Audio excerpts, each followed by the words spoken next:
le rythme.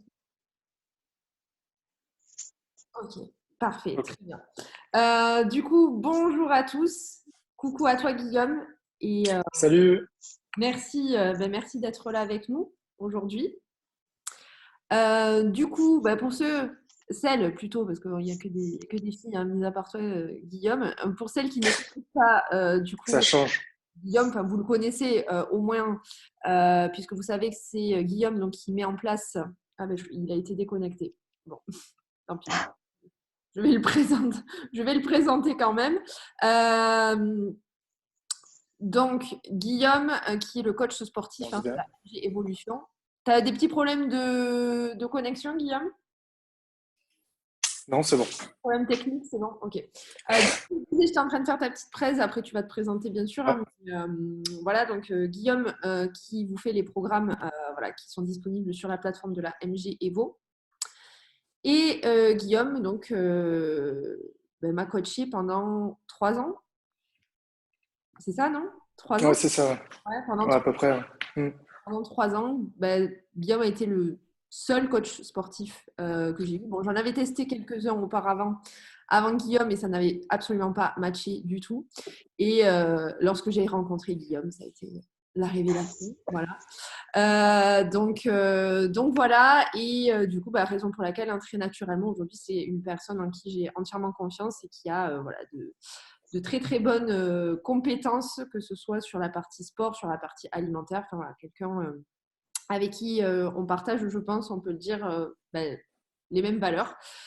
Donc voilà, et du coup, Guillaume va aujourd'hui répondre à pas mal de questions pour vous guider, pour vous aiguiller également, notamment finalement sur un petit peu hein, l'optimisation, enfin comment finalement optimiser sa perte de gras, sa progression aussi, grâce à un entraînement sportif adéquat et aussi grâce à l'alimentation. Donc on va revenir là-dessus.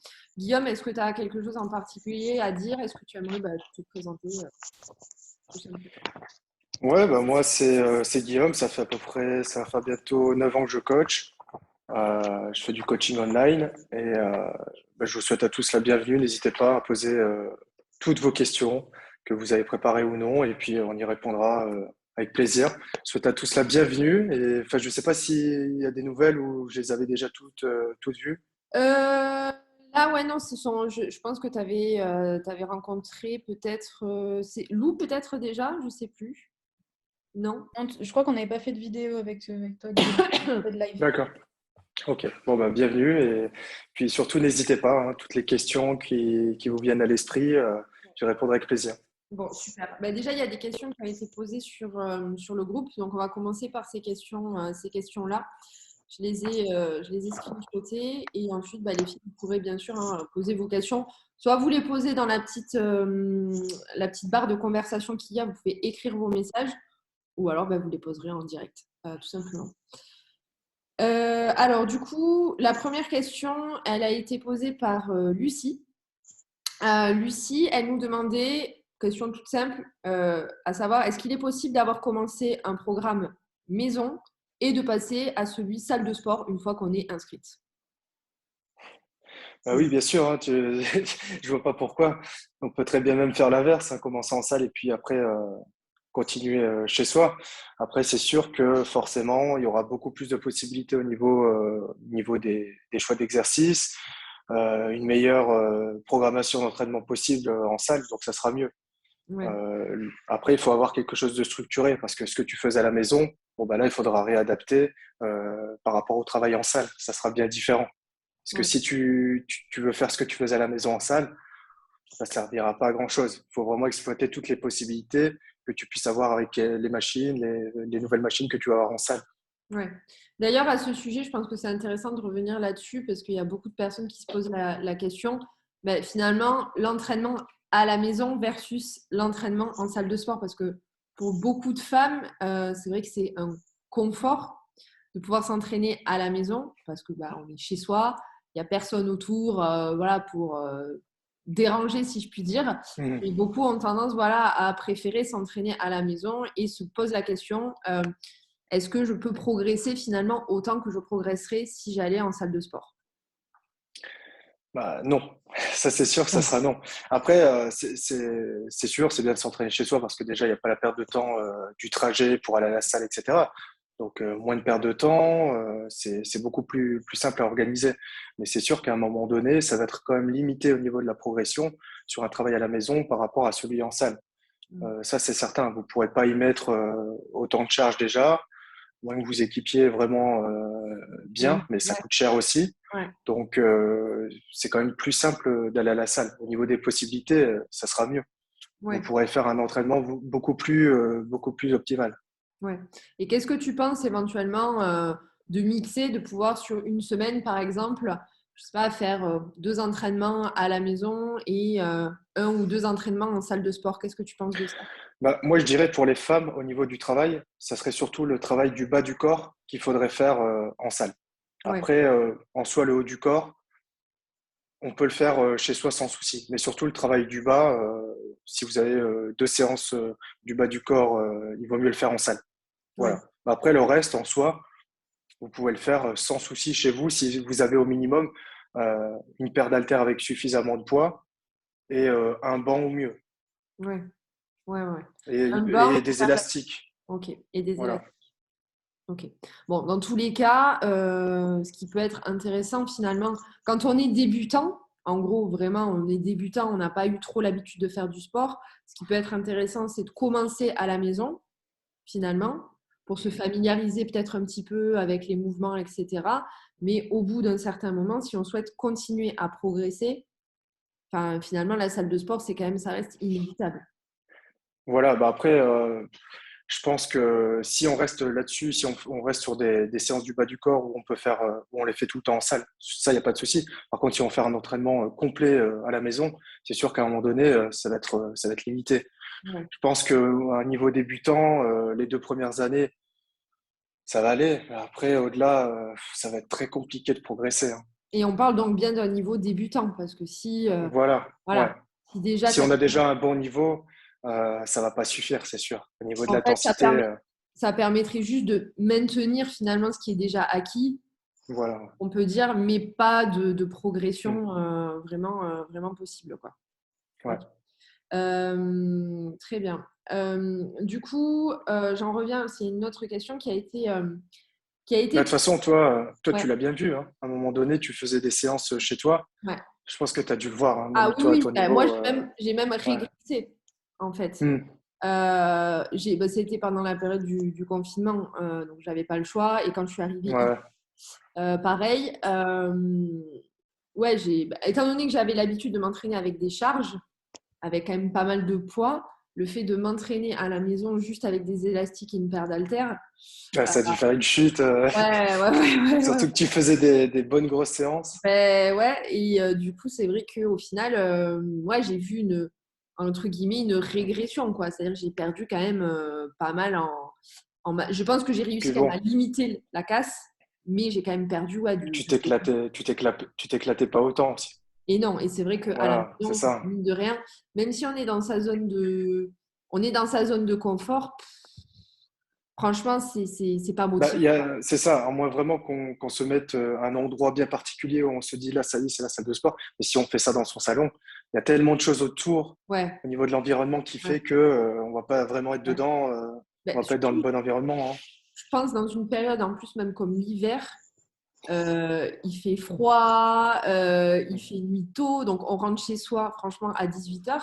T'as pas du tout envie de faire ta séance de sport. En C'est fait, clair, t'as envie de te mettre dans ton canapé devant Netflix et puis c'est tout, quoi. c'est Alors ça.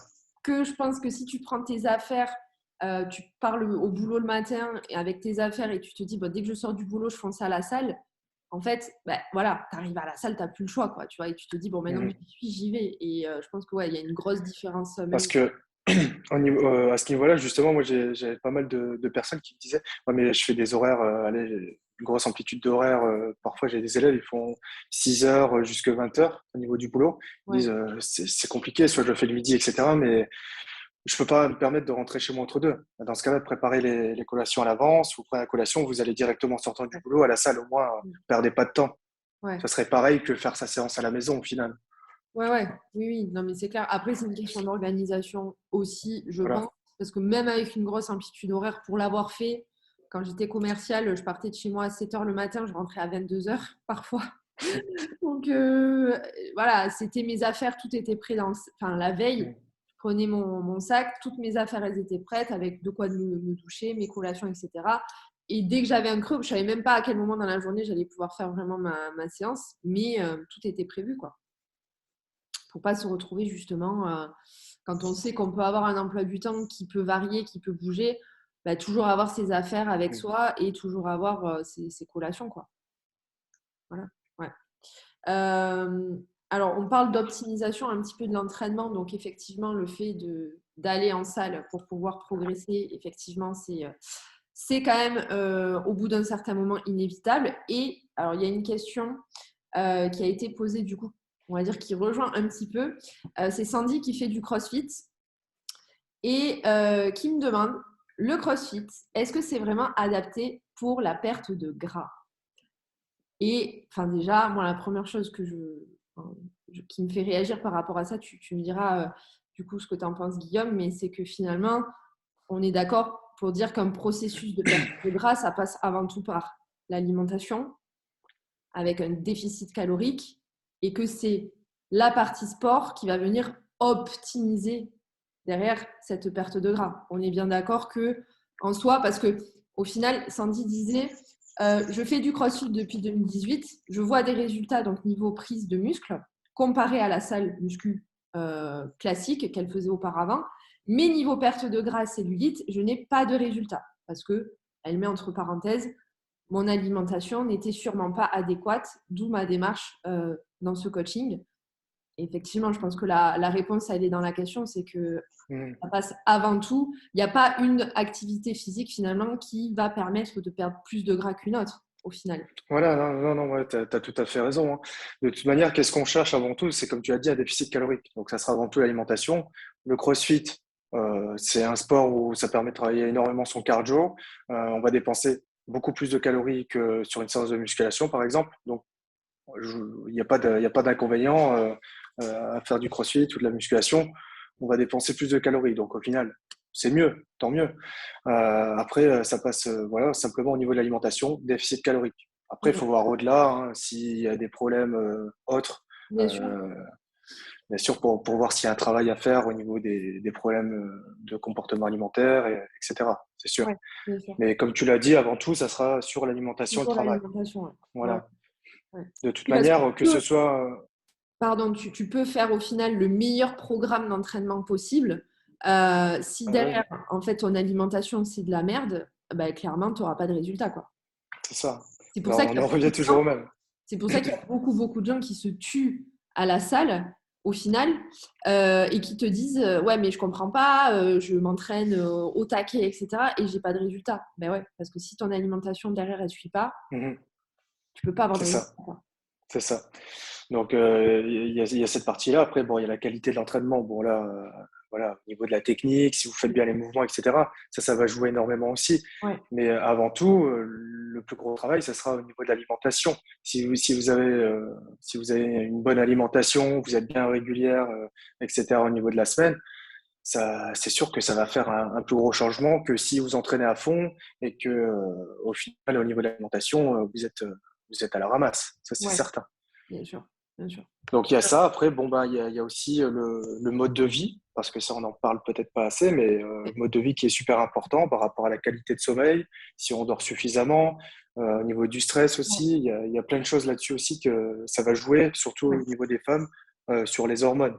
ouais, Donc c'est important aussi de dormir suffisamment, de laisser aussi suffisamment de repos. ouais, ouais, ouais, tout à fait, ouais. Ouais, le repos, ouais, c'est important aussi. Il faut pas trop en faire non plus. Ça, on l'oublie. Il y a Voilà. toujours cette idée un peu du plus j'en fais, plus j'aurai de résultats. Mhm. Alors qu'au final, enfin, c'est pas forcément le cas. Tout Voilà, dépend. et puis je pense que tu as déjà lu le cas aussi, et puis il y a des élèves qui parfois qui disent est-ce que ça y est, j'ai loupé une séance dans la semaine, est-ce que je peux en faire deux là ce jour-là pour pouvoir rattraper les séances? Mais non, ça sert à rien. C'est Il pas vaut mieux comme faire ça. ces séances qu'il fallait faire le jour même, et puis c'est tout. Mais il faut pas essayer de rattraper absolument les séances. Tant pis, c'est pas une séance qui va tout flinguer Bien sûr, si vous le faites pas à chaque fois. bien sûr. Ouais, ouais, tout à fait, ouais, tout à fait.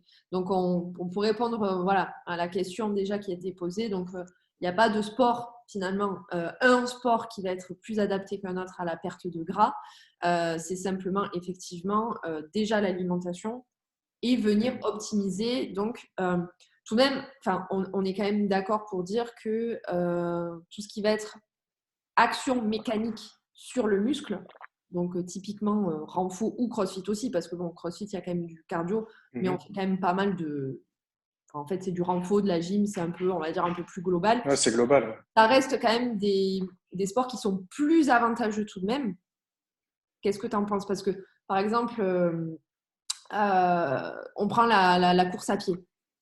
Voilà. Prenons juste la course à pied. Si une personne fait uniquement de la course à pied, genre elle court 3-4 fois par semaine, on est d'accord que du coup, les résultats physiques ne vont pas être les mêmes.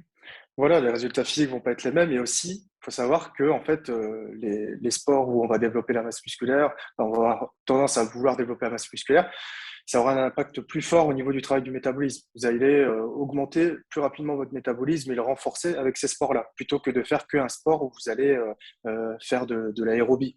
Ça va juste travailler le système cardio. Voilà. Voilà. Là, vous travaillez beaucoup plus au métabolisme avec un travail musculaire. Donc ça, c'est à savoir. Et après, au niveau de la perte de gras, sur ce que je voulais revenir, c'est aussi un travail d'ensemble. C'est dans sa globalité. S'il manque un facteur, par exemple, s'il manque le sommeil parmi l'ensemble et vous vous entraînez super bien, vous mangez super bien, etc., ben, ça va pêcher quelque part.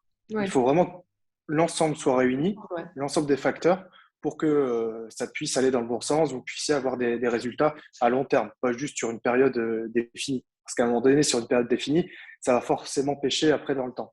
Ouais. Vous allez forcément avoir des soucis. Ouais. Donc, pour vraiment que l'ensemble soit réuni, vous trouvez vraiment le juste milieu parfois au niveau de certaines choses pour vous permettre de durer. Ouais, exactement. Donc, on peut dire à Sandy qu'elle peut continuer le CrossFit. Ah bah oui. Et voilà, qu'elle doit effectivement faire bien attention à son alimentation et pour toutes les filles, son sommeil, stress, hydratation, etc., etc. C'est effectivement tout un ensemble à prendre en compte. Et elle posait une autre question aussi. Elle me disait, est-ce qu'il faut faire à côté du renforcement classique pour optimiser les résultats en plus du CrossFit? Tout dépend moi je dirais, tout dépend de ton objectif. Si ton objectif c'est simplement un travail musculaire ou aspect physique, oui, mais si c'est simplement pour t'éclater au sport et puis simplement perdre du gras, non. Ouais. C'est vraiment si seulement tu veux vraiment quelque chose de spécifique au niveau du physique en fait. Oui, genre en mode, je veux impérativement avoir des épaules Voilà. plus galbées, des ischios plus développés, et là, donc forcément, faire un travail spécifique. Mais tu peux très bien, je pense, avoir finalement un physique athlétique Ah bah oui. général en faisant du CrossFit. Parce qu'il y a cet aspect tout de même, on fait quand même pas mal de renforcement. Oh, bébé, il est nouveau, lui. Ouais, c'est un deuxième. C'est le deuxième. Ah, t'as craqué. Ouais, T'as craqué. Ah, bah, c'est vrai. ouais. Non, mais je vais craquer aussi, je pense. Bon, je vais prendre un petit copain pour Paddy aussi. Ça fait de la compagnie. Ouais. Donc, ouais, en fait, si vraiment elle veut un travail vraiment spécifique, développer certaines parties du corps, c'est sûr qu'il faudra faire un travail plus de musculation parce qu'il y a qu'avec la musculation où on va vraiment cibler certaines zones. Ouais. Voilà. Ouais. Donc, Mais c'est pas ce qui va lui permettre de perdre plus de gras, en fait. Ça va juste permettre, non, voilà, finalement, juste de dessiner, par exemple, plus quelque chose en particulier. Par exemple, c'est de ça. développer plus l'arrière d'épaule ou ce genre de choses, comme on avait fait, en fait, à l'époque, quand je voulais Voilà, c'est ça. épaules Ouais. énormes et que je disais, je veux des épaules énormes. Et du coup, tu m'avais fait faire un travail qui était spécifique. C'est ça. Mais c'est vrai que du coup, voilà, le sport, le CrossFit à lui seul, tu peux avoir une silhouette athlétique, perdre du Ah gras. oui, carrément. On revient toujours à la même chose, c'est donc Carrément. l'alimentation aussi en premier temps. Ok. Donc on a répondu à Sandy. Ensuite, alors, question aussi très intéressante qui revient tout le temps, genre tout le temps, tout le temps. Le hit, entre guillemets, brûle-graisse, le hit brûle-graisse, est très à la mode sur les réseaux sociaux. Pourquoi? Et existe-t-il un intérêt à le pratiquer dans le cadre d'une perte de poids et gras?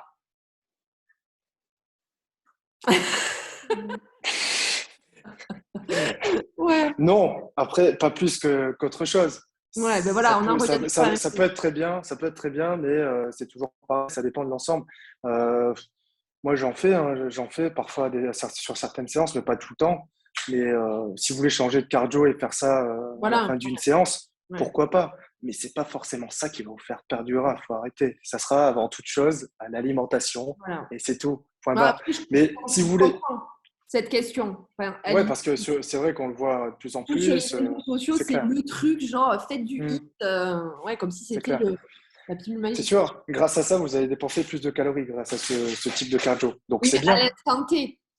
Voilà, C'est-à-dire voilà, c'est voilà. ça. C'est Voilà. pas comme le renfort où, Hmm, en fait, tu vas avoir ta dépense énergétique qui va, elle, augmenter, enfin, ton métabolisme qui va augmenter sur la durée. En fait, le hit, hmm. c'est juste lorsque tu fais ta séance. Voilà. Mhm. C'est Finalement. pour ça, c'est bien, mais pas tout seul, quoi. Faut l'inclure dans une séance qui déjà travaille sur une certaine durée. Et puis après, si vous voulez vous éclater à changer de cardio, pas toujours faire le même type de cardio, vous pouvez, mais pas tout le temps. Ouais, ça n'a pas C'est, forcément de. voilà. Mais ça n'a pas forcément d'impact sur la perte de gras. On revient toujours au même. Avant toute chose, ça sera surtout l'alimentation. Vous allez dire, punaise, mais Ouais, c'est mais je pas pense que possible, ce qu'il cette faut que. alimentation. Ouais, ouais. Mais voilà, à un moment donné, si vous voulez des résultats, il faut mettre le paquet c'est sur l'alimentation. Ouais, On n'a ouais, pas dit d'être, on n'a pas dit d'être super strict. Justement, nous, on n'est pas dans cette optique-là. Mais à un moment donné, si vous voulez des résultats, il faut travailler là-dessus. ouais. Oui, parce que j'ai vraiment ce sentiment qu'il y a vraiment euh, ouais, un truc avec ça, quoi. Genre en mode, Mm. tu vois, il faut que je fasse du cardio, il faut que je transpire, etc. Parce que du coup, je vais brûler plus de calories et donc perdre plus de gras. Mais en fait, non, quoi. Non, non, non. Voilà. Et puis, ça arrive à des séances, certaines séances où on transpire pas du tout, et c'est pas pour ça qu'on n'a pas travaillé. Il y Ouais, a des séances aussi où on n'aura pas de courbature, et c'est pas pour ça qu'on n'aura pas travaillé. Au ouais, ouais. contraire, c'est juste des sensations, mais Ouais. Bah, au c'est contraire, je tout. pense que c'est même plutôt bon signe de ne pas avoir tant de courbatures que ça, au final. Enfin, c'est plutôt quelque chose de. Voilà, bah, ça dépend. Si tu changes certains exos, parfois bah, tu auras des courbatures par rapport aux autres fois où tu as plus pris l'habitude, en fait. Ouais, Voilà. ouais, Donc, que tu en aies ouais, ou pas, ouais, c'est pas ça qui va définir que tu as fait une bonne séance. Pareil au niveau de la transpiration.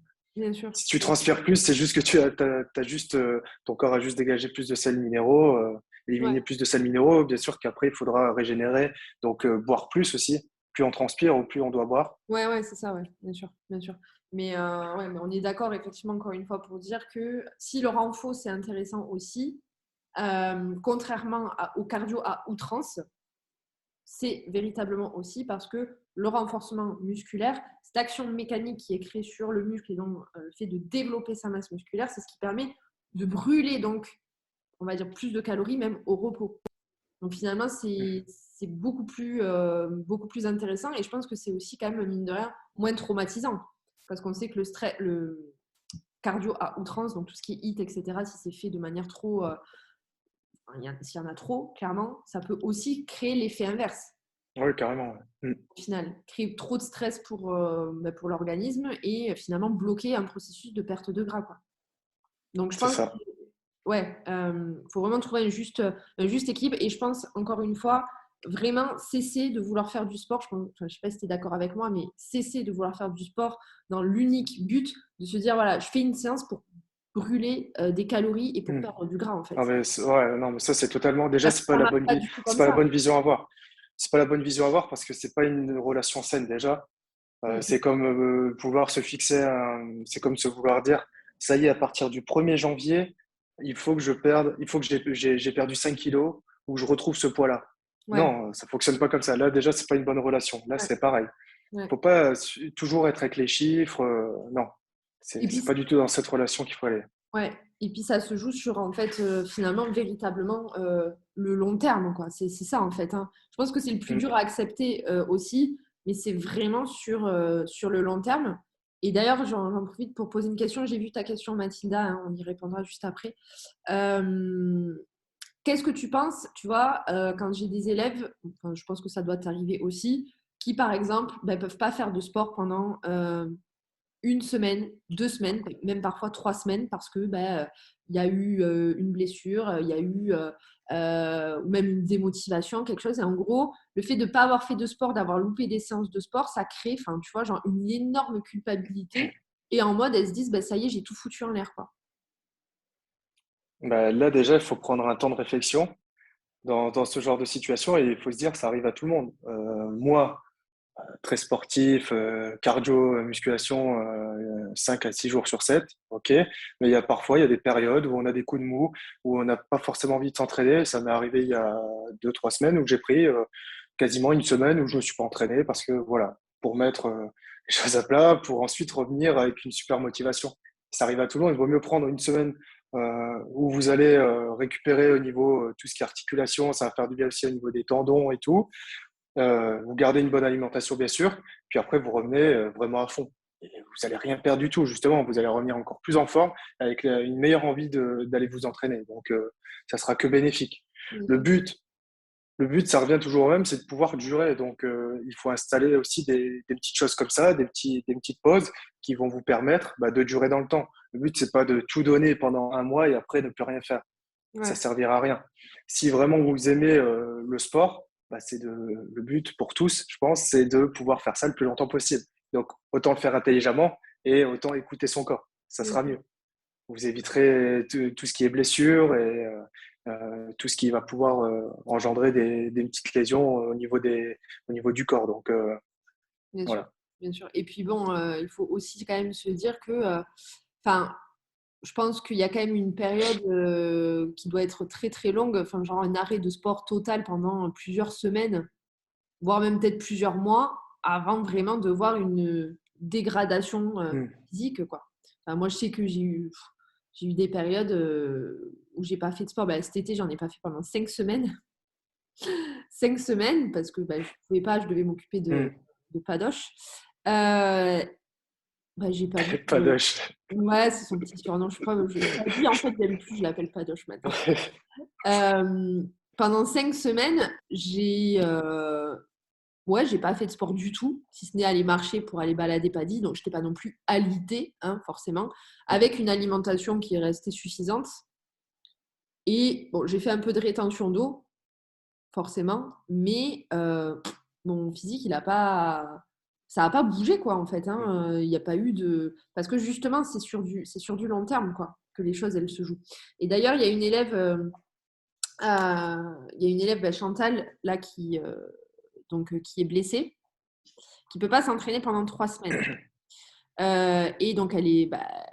Enfin, voilà, là, elle est au fond du seau parce qu'en fait, elle me dit clairement, voilà, je ne vais pas pouvoir m'entraîner pendant 3 semaines et j'ai l'impression que, voilà, en gros, ça ne sert plus à rien, que tout ce que je fais, ça sert à rien. Et également, elle me dit, et du coup, j'ai du mal aussi à comprendre dans ce moment-là, euh, parce qu'elle était en sous-alimentation, hein, clairement, avant de commencer l'accompagnement, entre 1200 et 1300 calories. Donc, on est sur le D'accord. processus d'une relance métabolique, hein, d'augmenter ses calories. Et du coup, elle me dit, là, j'ai vraiment du mal à me dire qu'il faut que je mange, que je continue quand même à manger suffisamment, sachant que je ne vais pas faire de sport. Qu'est-ce que tu dirais, du coup, à Chantal, justement, par rapport à cette période un peu compliquée? C'est que déjà, il faut comprendre qu'une femme qui fait pas de sport doit être quasiment à 1800, ouais, 1800 calories à peu près, qui Pour fait pas de maintenir, sport. justement, Voilà. Donc déjà, qui fait pas de sport. Alors si tu fais du sport, imagine. Donc non, il faut au moins avoir un minimum calorique pour pouvoir ensuite continuer dans ce processus de renforcer le métabolisme. Si ouais. tu, si tu reviens à une alimentation, tu consommes 1200, 1300 calories, ça va faire qu'aggraver, ça va aggraver le processus. Donc, il faut vraiment que tu consommes suffisamment de calories pour pouvoir maintenir ça. C'est là, si tu fais pas de sport, justement, c'est ce qui va te permettre de maintenir ou d'aller toujours vers une progression dans le processus métabolique. Ouais. Donc, justement, il faut manger. C'est pas parce que tu fais pas de sport que tu vas grossir parce que tu manges 1800 calories. Pas du tout. Ce que tu peux faire, c'est sûr, si tu peux pas t'entraîner suite à une blessure, etc., essaye de bouger, de bouger quand même et de faire des choses que tu peux faire. Si tu peux, je sais pas ce qu'elle a, hein, mais si elle peut marcher ou si elle peut Ouais, faire ouais. des choses pour bouger, qu'elle en fasse, ça va lui faire du bien. Ça va Bien lui faire sûr, du bien au niveau du cardio, ça va lui permettre de s'aérer si elle peut marcher. bien sûr. Ça peut que lui faire du bien.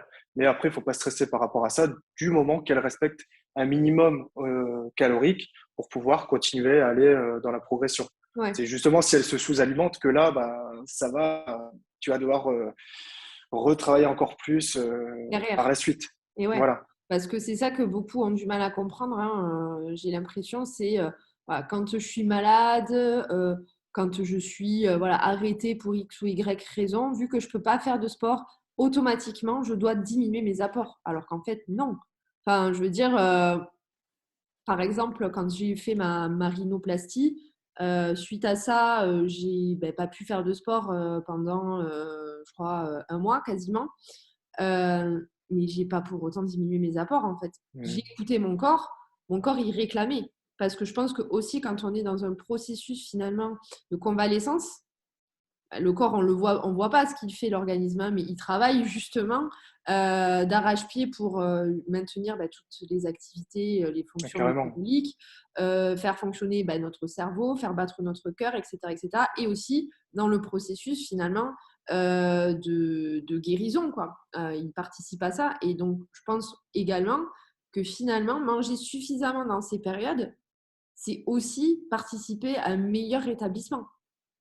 Ah oui, justement, il a besoin en quelque sorte de soutien, il a besoin d'énergie. Donc, si vous l'affaiblissez, ça va aller à l'encontre. Ouais. Donc, Et la reprise de sport après sera hmm. encore plus difficile Ah oui, parce qu'on aura un métabolisme qui est comme ça, un organisme qui est KO. Et du coup, la reprise, elle va être encore plus subie, quoi. c'est ça. Ouais. Et puis après, il y a aussi des personnes qui se disent si je m'entraîne pas, du coup, je dois baisser mon total calorique. Ouais. Mais bah non, ça va servir à rien. Ça, ouais. Pas du tout. Après, ça dépend des cas, mais autrement, non. Bien sûr. Dans un processus classique, ça sert à rien du tout de baisser les calories parce que vous entraînez pas. Vous allez bouger dans la journée, bah, vous n'allez pas forcément rester allongé toute la journée dans le canapé. Bon, ça peut arriver, mais c'est pas une journée où vous allez rester dans le canapé que ça va tout flinguer. Hein. Ça va rien changer du tout. Bien sûr. Puis, Parce qu'en fait, euh, c'est ce que vous faites au final. Par exemple, sur toute la semaine qui va changer quelque chose.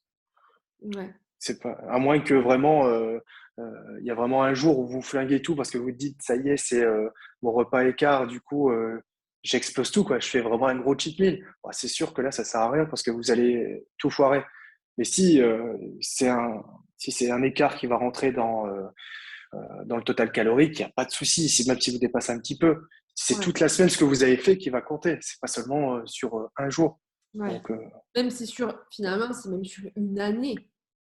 voilà, Ce qui c'est compte, au toujours le final, long c'est ce que terme. vous faites sur une année. C'est comme Mm. sur 12 mois.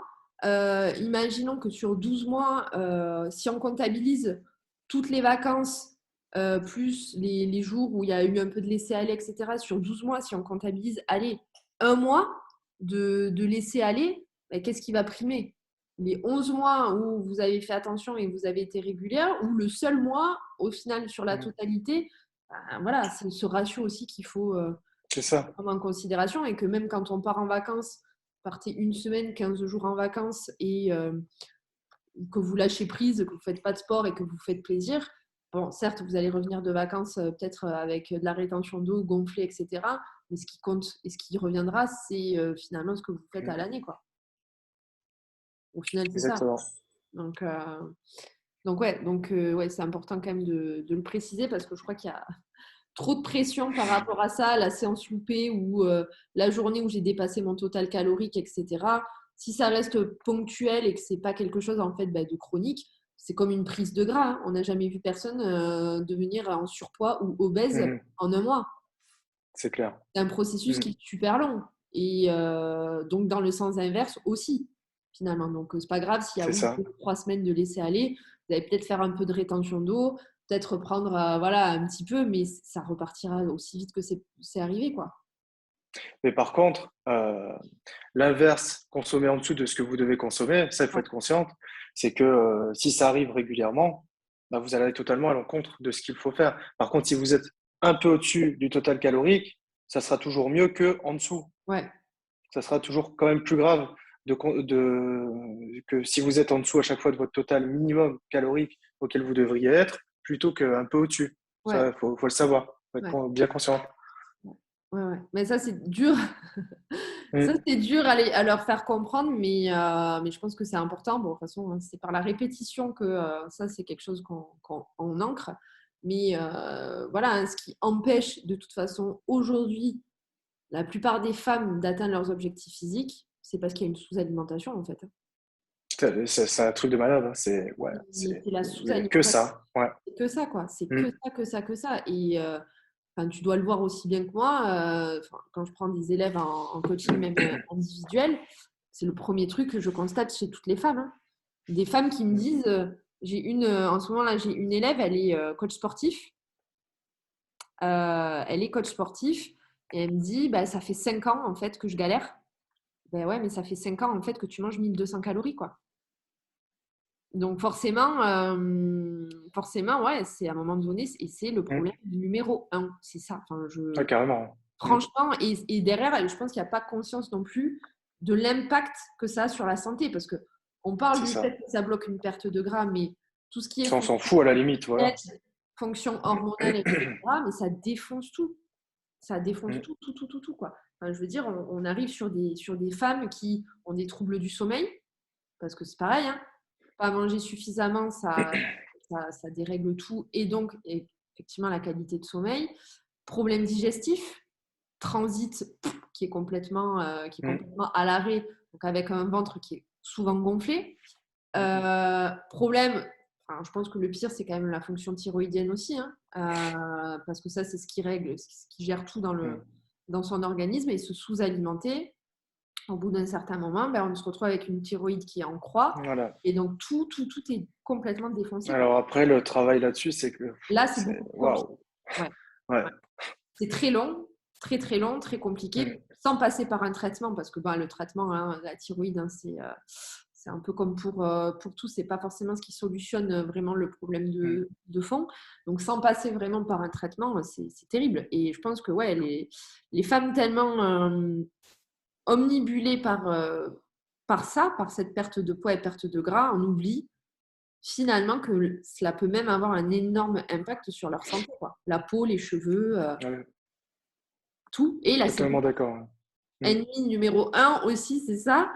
Mais la cellulite, pourquoi même des femmes très très minces, justement, ont de la cellulite?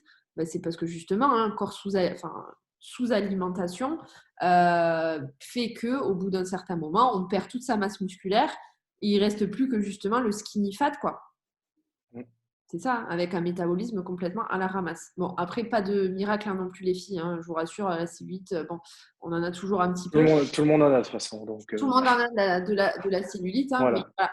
Mais ça n'aide pas de manger moins, quoi. Ça, c'est clair. Mm. De toute manière, il suffit de regarder des personnes à chaque fois super sportives.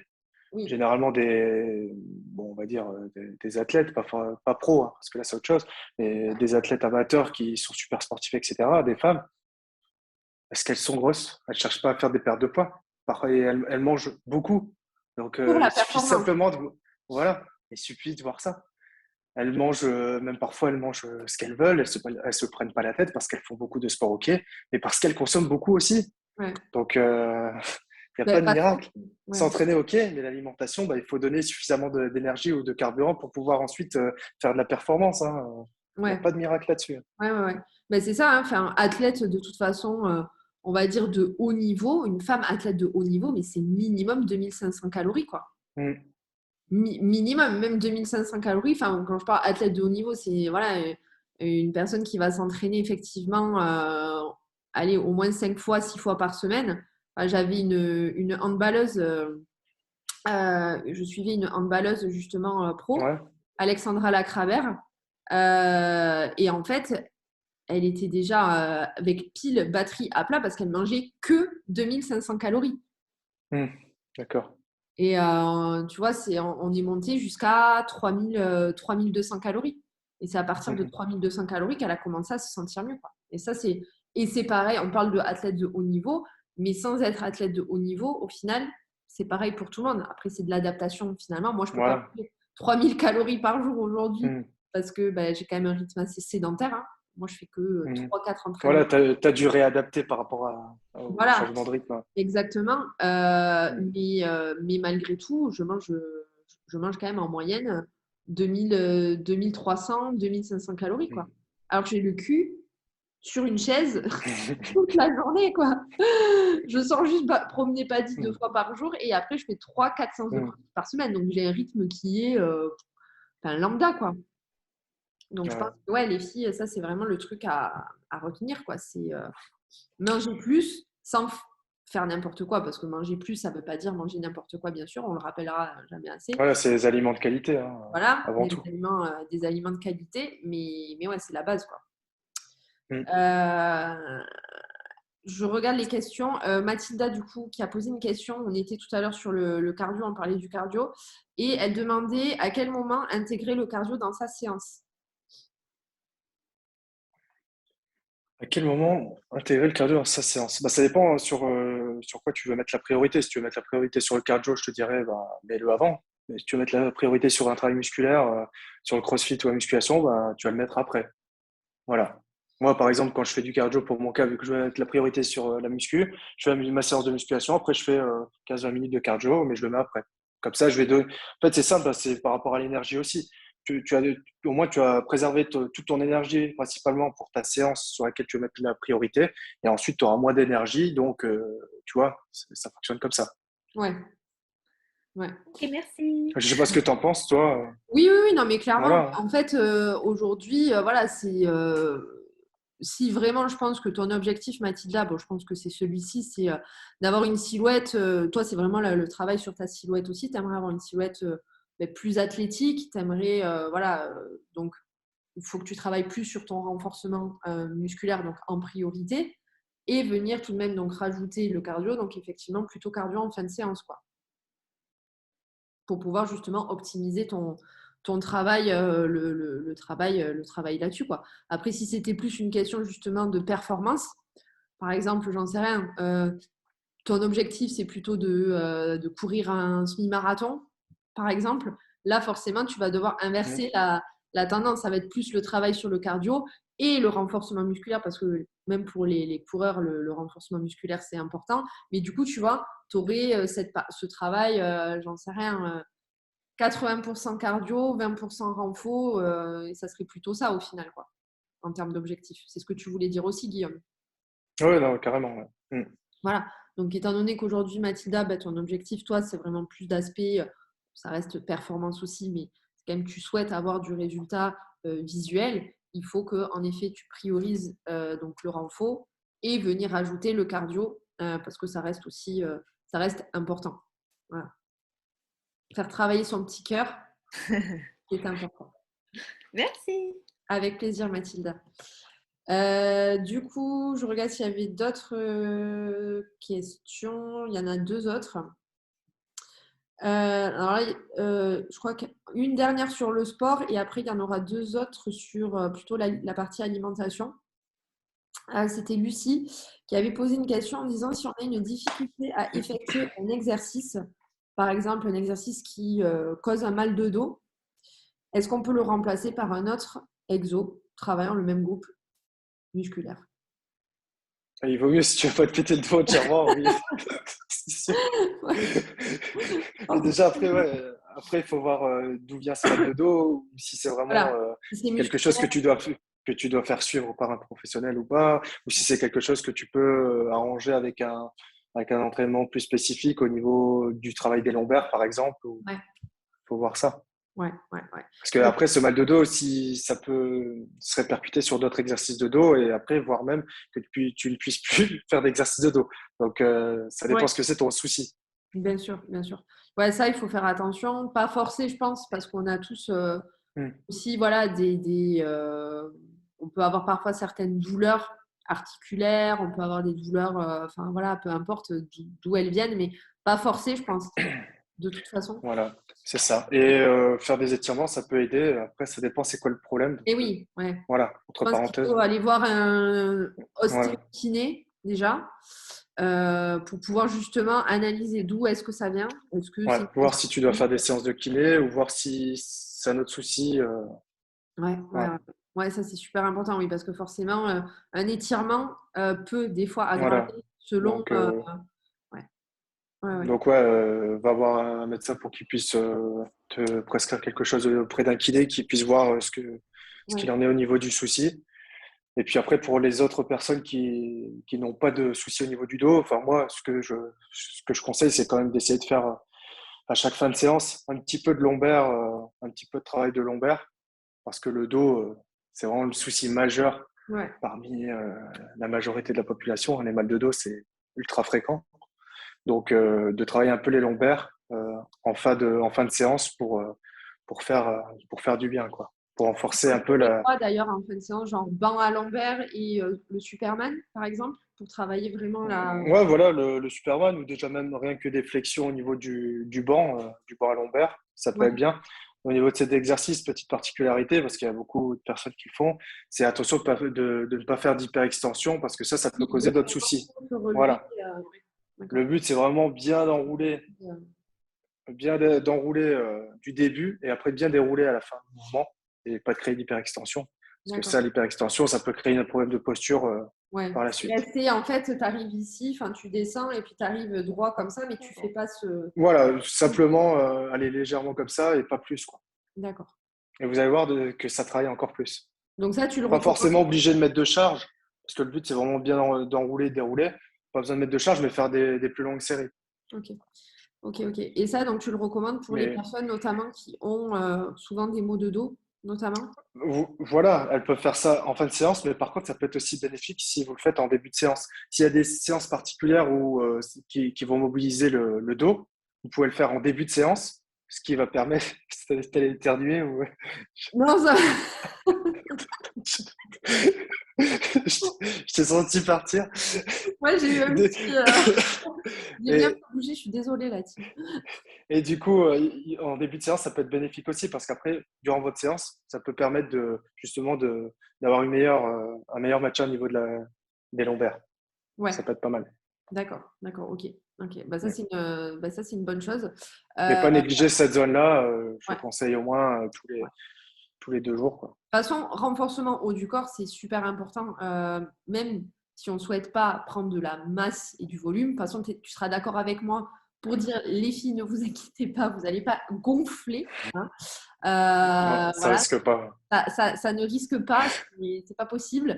Voilà, mais c'est très très important en façon de travailler. Enfin, moi, je sais que avant de rencontrer Guillaume, j'avais justement, parce que j'avais eu un accident de voiture, j'ai eu plein de merde et j'avais tout le temps mal au dos et tout le temps des contractures. Des fois, je faisais des contractures en fait, genre juste parce que j'avais tourné la tête un peu trop vite, bam, je me bloquais et après, je ne pouvais pas faire de sport pendant 2-3 semaines. Et en fait, avec Guillaume, on a vraiment beaucoup travaillé justement sur tout ce qui est l'arrière d'épaule pour vraiment me redresser.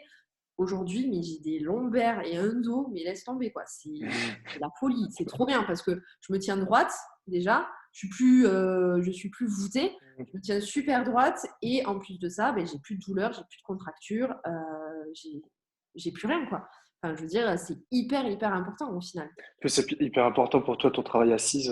Ouais, Tu es aussi. souvent assise, donc Travail, c'est ça, les personnes qui travaillent aussi dans les bureaux et tout, c'est ouais. encore plus important. Ouais. Ouais, ouais, ouais, donc clairement. Et c'est vrai que j'ai plus du tout mal au dos, quoi. Enfin, je veux dire, avant, ouais, rien que d'être assise toute la journée sur un bureau, j'avais mal, j'avais mal. Aujourd'hui, plus du tout, grâce au travail qu'on a fait, justement, d'isolement aussi, travailler de façon isolée le haut du dos pour pouvoir justement me sentir mieux, quoi. Au-delà de l'aspect physique. Voilà. Donc, ouais, Voilà, l'aspect physique, c'est bien, mais il faut voir à côté. faut voir à côté, C'est ouais. plus important. C'est le plus important, ouais. Parce que c'est bien d'avoir un beau physique, mais bon, si à côté vous êtes cassé et vous avez une mauvaise santé, Ouais, ça va pas aller bien loin. non, mais c'est clair. Totalement d'accord. Donc, ouais, important. Annabelle a posé une question, du coup, dans le petit carré là.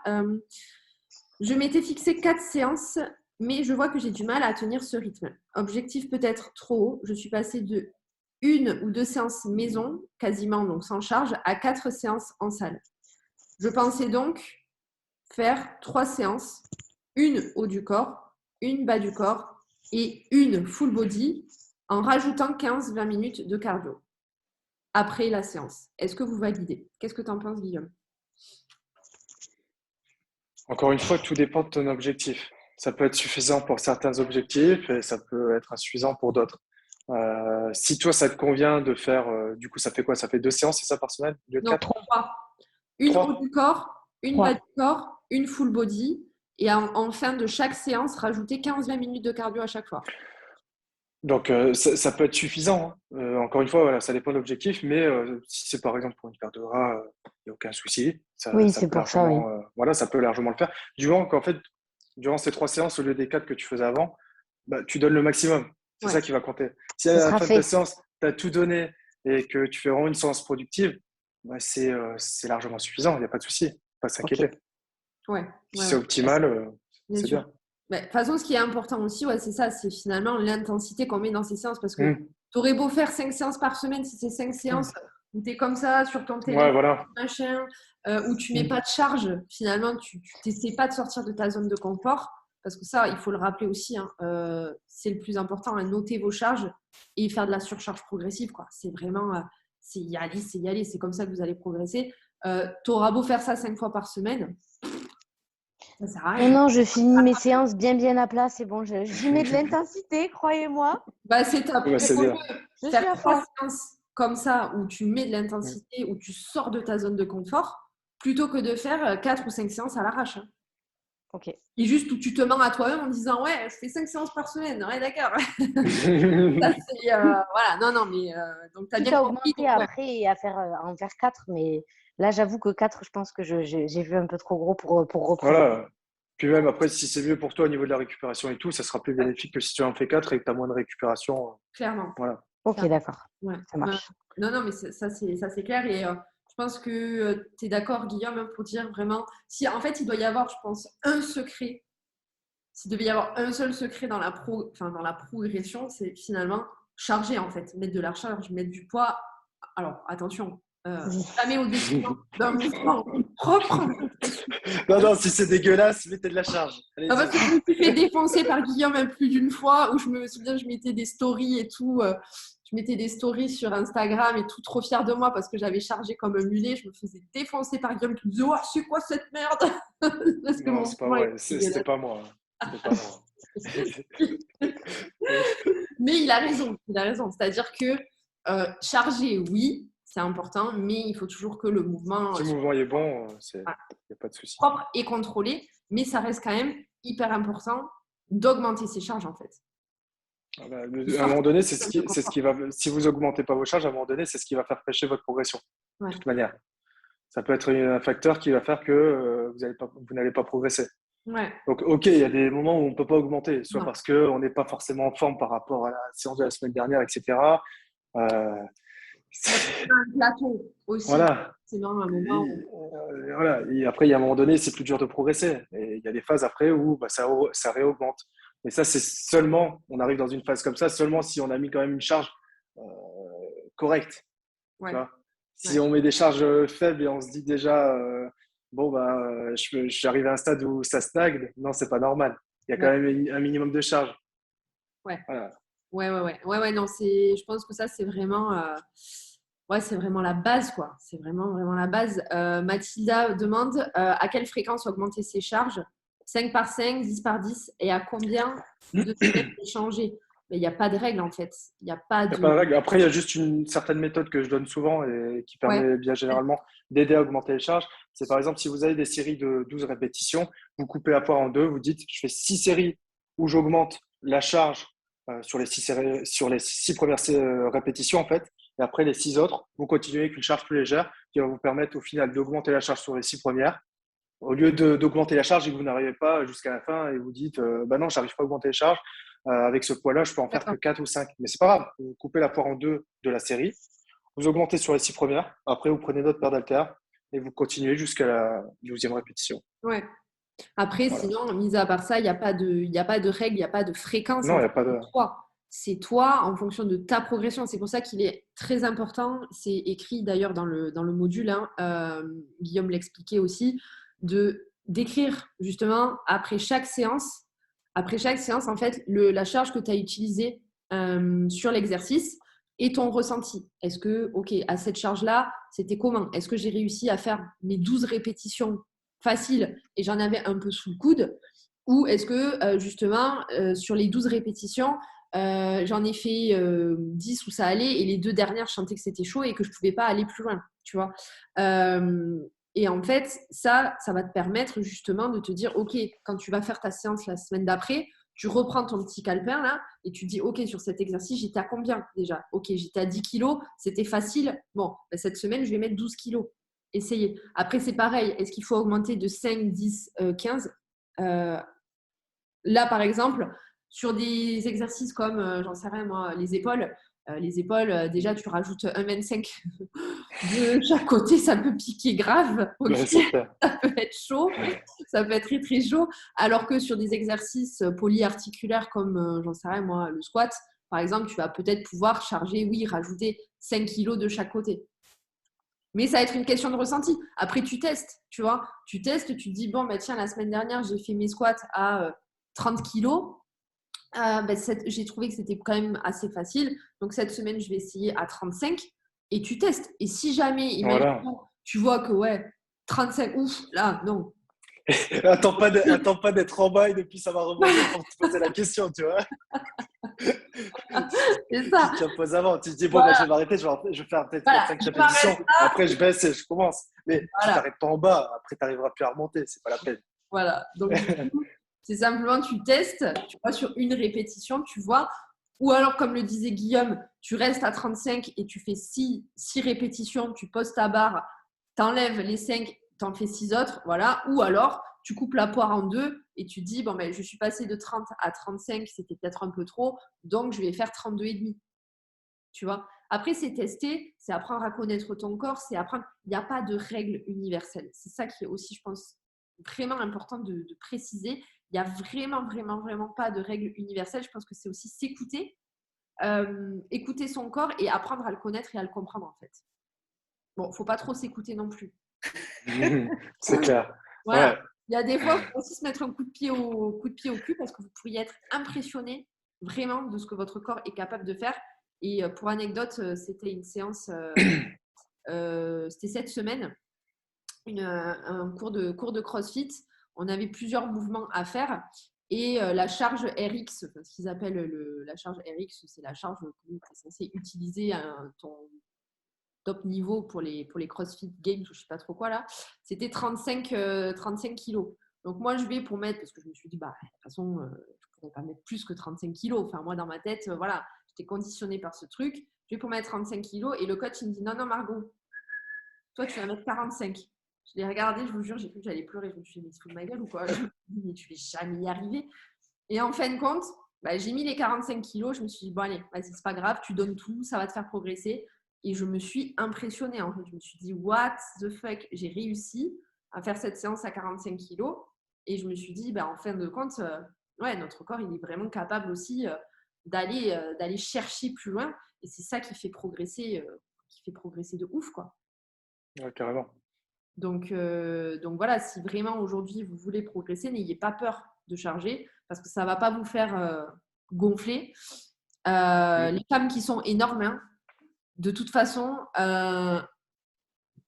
soit il y a soit il y a prise de masse et encore, je pense que ça ne suffit pas. Mais c'est surtout, je pense que tu es d'accord avec moi, hein, Guillaume, à un certain stade, c'est plus naturel, quoi. C'est clair.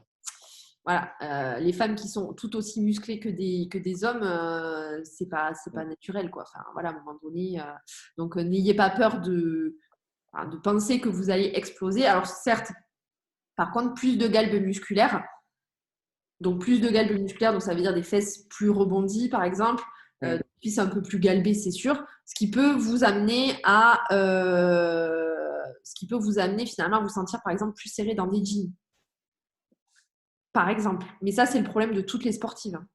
Clairement, à un moment donné, voilà. Donc, mais vous ne prendrez pas de la masse comme on l'imagine, quoi. C'est pas possible. Mathilda, du coup, qui a un gros problème. Ah, alors. Bon, on arrête là. Alors, du coup, j'ai un travail à faire sur mes jambes pour perdre du gras. Alors déjà, ça commence mal parce que si tu veux perdre plus de gras sur tes jambes, c'est pas de Non, mais je me suis mal exprimée, Ah. mais c'est dans le sens où mon problème numéro 1, moi, physiquement, c'est le bas de mon corps. Voilà, je me suis mal exprimée. Donc, ce que tu aimes le moins chez toi, effectivement, ce sont tes jambes. Donc, c'est là où tu as envie de perdre le plus. Ok. Donc, tu essayes de travailler ciblé le derrière de tes cuisses. Parce qu'en fait, tu aimerais finalement avoir des jambes des fessiers plus dessinés, plus galbés, des ischios plus développés, etc. C'est ça? C'est ça. Ok. Donc, quand tu fais un travail ciblé, tu as comme des débuts de crampes à chaque fois et du coup, obligé d'arrêter. Donc, c'est sur quel type d'exercice? Fente arrière. Je connais pas trop les noms des exercices, mais Ouais. Genre soulever terre, jambes tendues, ce genre de choses? ouais, ça aussi.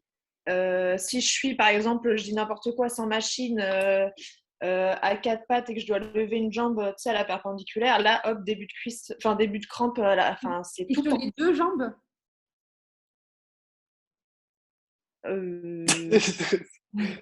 C'est la question. Est-ce que ça te le fait sur les deux jambes? Ou une seule? Oh.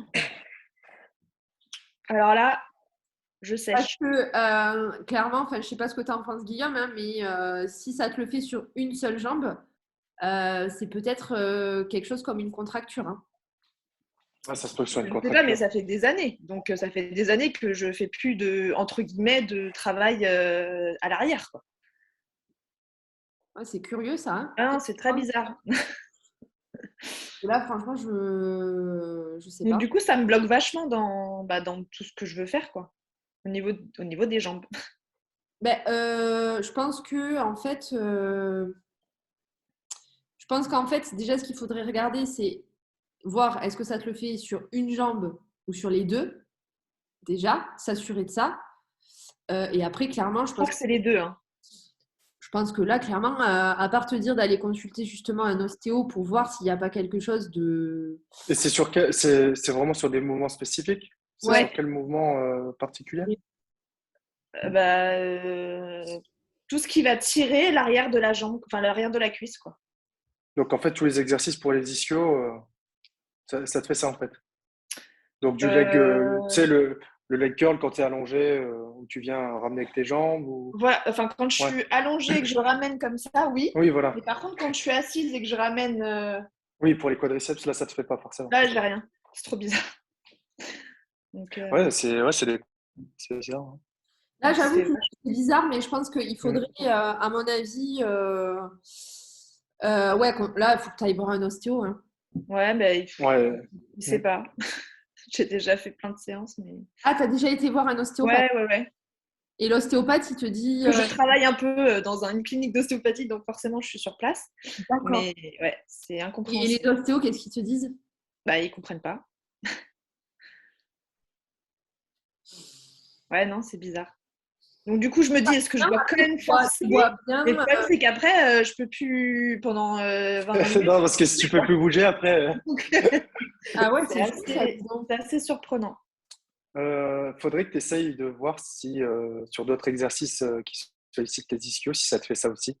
Le soulevé de terre jambes tendues, ça te le fait?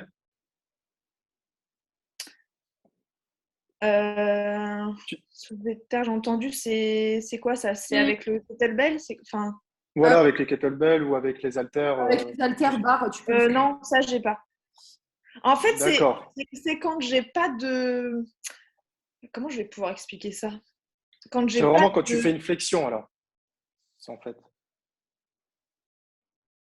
Parce que quand tu fais, ça, en fait. quand tu fais du squat, tu n'as pas ce souci. Non. D'accord. Mais en même temps, le squat, il n'y a pas vraiment de poids, entre guillemets. Donc en fait, ça serait, il y a vraiment que sur un exercice en fait que ça te fait ça. Ouais, mais du coup, ça m'embête. Parce que c'est l'exercice qu'il me faudrait. Après, si ça te le fait que sur un exercice. Ça va, franchement, ça va. Ouais, si c'est que sur un, ça va. Parce que tu as plein d'autres possibilités. Ouais. Voilà. Ouais. Tu as plein d'autres trucs que tu peux remplacer. Et En fait, après, il faut savoir aussi que malheureusement, on a tous des exercices. Enfin, moi, pendant des années, par exemple, Ah oui. j'ai pas pu, justement, avant de renforcer mon dos, j'ai pas pu faire de squat. Quand je suivais la prog avec Guillaume, j'avais aucun mouvement, j'avais pas de squat. Après, des fois, c'est aussi génétique. Tu Ouais. sais, moi, il y a un exercice que je supporte pas, c'est la machine hack squat. Ah, La machine à squat, tu sais. ouais. Et moi, bonne position, etc., bah, ça me fait super mal au dos et aux genoux aussi. Alors, tu vois, il y a des mouvements, c'est comme ça, par rapport à ta génétique, ça te convient pas, Ouais, c'est ça. C'est ça. peut-être. Il y a des trucs voilà, qu'on peut pas, des exercices qu'on peut pas réaliser. Mais bon, il y a quand même un panel. Après, pour les ischios, voilà, tu peux les travailler avec plein de Ouais. solutions différentes. Est-ce que tu as la machine, est-ce que tu as dans ta salle la machine 6 squat aussi? Qu'est-ce donc? Ah ouais. Où tu mets tes pieds contre des boudins en fait et après tu descends en arrière. Non, ça te dit rien? Ça, c'est rare hein, quand même dans les salles. Je descends en Ah ouais? arrière. Moi, C'est-à-dire, perso, j'en ai jamais eu dans aucune salle. Ah, ok, bon, d'accord. Non, bah après, les ischios, tu peux travailler, ça se travaille dans l'ensemble avec la presse à cuisse aussi, avec le squat. En fait, quasiment avec tous les exos, tu travailles les ischios, donc c'est pas dérangeant. Après, ouais, oui, bon, bah, c'est sûr, si c'est un exercice que tu avais vraiment envie de faire parce que tu aimais bien, bon, bah là, c'est sûr que c'est un peu dommage. ok. Ouais. Merci. Ouais, après, voilà, je pense que pour toutes hein, les filles, quand vous avez des exos, vous n'êtes pas à l'aise, vous sentez des douleurs, etc., du moment que c'est pas répété, en fait, sur tous les exercices que vous faites, où là, vous devriez vous dire, bon, là, il y a peut-être un souci quelque part, et qu'il faut donc consulter. S'il y a un exercice voilà, sur lequel vous ne vous sentez pas à l'aise, vous ne vous sentez pas très bien, bon, Mais dites. après, ouais, c'est ça, c'est une contracture, hein, je pense. Parce que moi, Ouais, par exemple, l'exercice crunch abdos à la poulie haute, moi, à un moment donné, je pouvais plus le faire cet exercice parce qu'en fait, j'avais directement une contracture au niveau des abdos et c'était impossible. Je pouvais pas le faire du tout l'exercice, tu vois. Parce qu'après, j'étais hyper contracté, je pouvais rien faire du tout. Donc, j'ai dû arrêter pendant un moment et après, une fois, en le faisant en charge légère, eh bien, j'ai réussi à le refaire, tu vois. ouais, ouais, ouais. Ah, donc il faudrait vraiment que je commence en léger, quoi, peut-être. Donc, Ouais, voilà, il peut apparemment, essayer, ouais. Parce que ouais. vu que j'ai de la force dans les jambes, du coup, peut-être que je vise trop haut d'un coup, je sais pas. Ouais, peut-être. Hein. Essaye-le en léger, essaye de faire Ouais, je plus vais essayer léger. en léger, ouais. Mm. Mm. Ok, Essaye en léger, tu nous diras ce que ça donne, du coup, si c'est mieux ou pas. ouais, Y ok, aller plus progressivement, du coup. Ouais. c'est ça. Ok, super. Du coup, deux autres questions qui ont été posées sur le groupe. Donc là, c'était plus d'aspect, on va dire, alimentaire, je pense. Enfin, alimentaire. Sandy qui demandait, j'ai le ventre qui est tout le temps gonflé, même le matin à jeun. Pas douloureux ni dur, juste gonflé. Et à quoi est-ce que ça peut être dû? Euh, Ça peut être dû à plusieurs facteurs. Hein. Ça peut être dû à plein de choses. On en parlait tout à l'heure, ça peut être dû à est-ce que le transit est bon déjà? Est-ce qu'il n'y a pas de souci de transit type transit lent, constipation? Ça peut être souci, encore une fois, après digestion type gaz, hein, d'avoir souvent de l'air dans le ventre et dans les intestins. Ça peut être le stress aussi, stress et manque de sommeil, qui peut engendrer effectivement Mm. ce ventre qui est gonflé parce que là, il n'est pas douloureux ni dur. Ça peut être génétique aussi avec cette tendance parce que, en fait, je pense que beaucoup de femmes s'imaginent qu'un ventre est constamment, qui doit être plat, limite qui rentre vers l'intérieur. Hein, Euh, voilà, faut voir aussi ce que tu appelles tout le temps gonflé. Parce qu'il peut y avoir quand même un aspect aussi voilà, de génétique, hein, finalement, de ventre qui part un peu vers l'avant. mm. Il y a d'ailleurs beaucoup de. J'avais remarqué, je regardais ça, beaucoup de crossfiteuses, enfin de nanas qui ont un sacré niveau, hein, qui sont hyper musclées et qui ont le ventre qui part un peu vers l'avant. Enfin, qui ont un ventre un peu gonflé. J'avais remarqué ça. Je ne sais pas si tu as une explication là-dessus, Guillaume. Après, ça dépend si elles ont des abdos ou pas. Oui. Ouais, bah ça, après, ça peut être les produits. Ah, c'est les produits. Ok.